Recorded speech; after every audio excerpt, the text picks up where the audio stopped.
It's Jennifer, your trauma coach, a friendly and sometimes silly trauma recovery coach.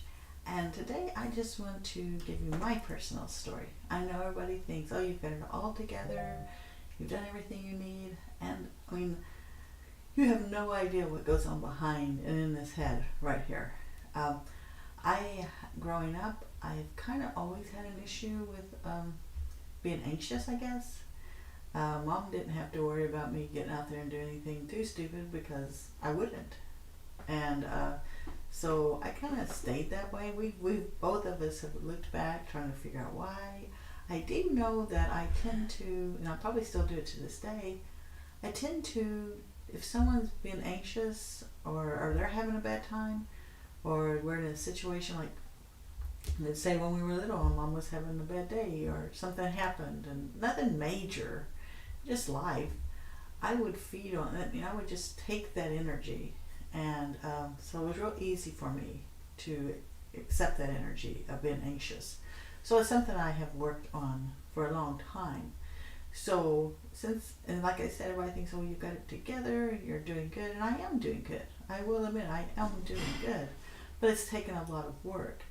And so I've had to go through and figure out where I'm anxious and what I need to do about that. And some things since I really have started working on it lately, some things I've gotten certified in, some things I'm still working to get certified in, so that I can take those tools that have worked for me and use them to help you. So I just kind of want to go through my story a little bit so that you can see that everybody has to work through things, even when they've done all the work that they can do. There's always work, especially with things like this. And then you have to add on the trauma part of it. Now, I have had one panic attack. I will tell you about that. And it was when I was pregnant, and I'm not sure which child I was pregnant with. And those of you that have been around Hobby Lobbies will understand this. Especially at Christmas time. I was going into the Hobby Lobby, and I'm going to tell you because I can still picture it literally in my head. I was going into Hobby Lobby. I took the cart. They're usually on the left-hand side when you get in. I was going for a cart, and all at once, I started feeling a pressure in my heart. Like I was like, is this a heart attack? It was that kind of pressure. And all I could do was keep thinking, I've got to get out of here. I've got to get out of here. I can't breathe. And I've been in a Hobby Lobby during Christmas and never had a problem. And but I also, for me, being pregnant was not a joyous time. For me, being pregnant was, I was having a hard time. And it was a lonely time for me. It was a scary time for me. It was never joyous. So I probably had that back there. So so having that panic attack and knowing what that was, I was like, I never want to go through that again. Well, I also know that you don't have any control over that. So keep that in mind. Now, what I do to this day, well, not to this day, but because I've finally gotten past it, what I do is I will, let's say I think of something that might be a tense situation. I will immediately go straight to the worst scenario, the very worst. If I can't get a hold of somebody in our family, or it's not just me and my family, there's several of us in the family that are like this.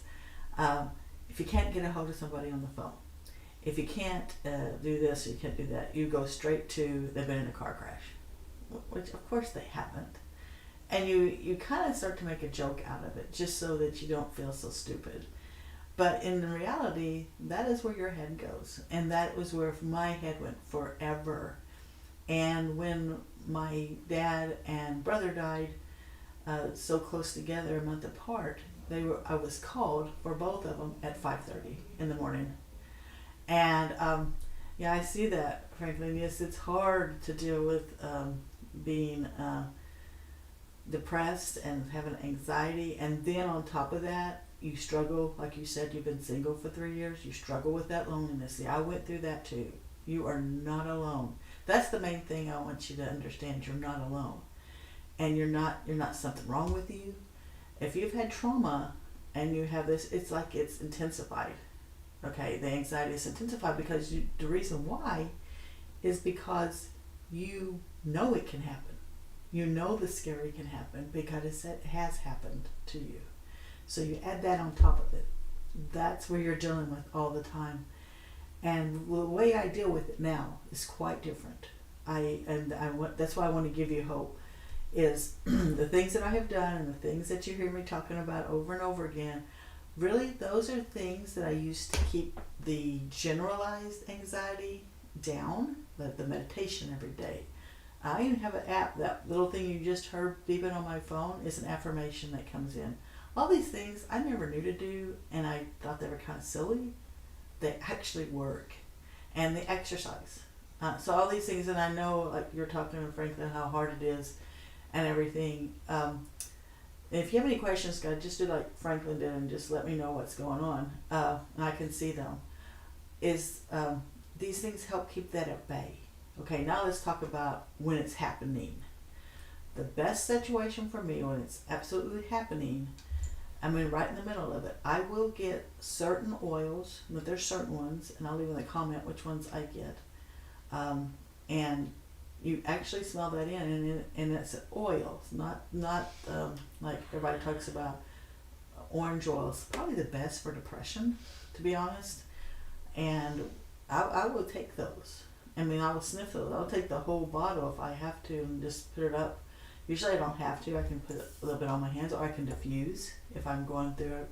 And we are going through some things right now, not terribly bad I'll say not terribly bad. And people that are going through cancer like Joseph and everything, that would be terribly bad. But we've gone through so much that this is not terribly bad, but we keep things going all the time. So, but if you do have any other questions, that's how I deal with it. Everybody's going to have something different, but like I said, if you watched yesterday's video, some things are tried and true. You got to at least try them to see if they're going to work for you, but for most people they do. And you can go out there and you can regain what you've lost and at least tamp down the anxiety. And some of my kids still have it, and it's something that we deal with in different ways, but there is hope. So go out there and have a great day, guys. And I'll talk to you tomorrow. We'll go over some more about anxiety. So if you have any questions and you want something for me to go over with, just shoot me a message, okay? And I'll talk to you tomorrow.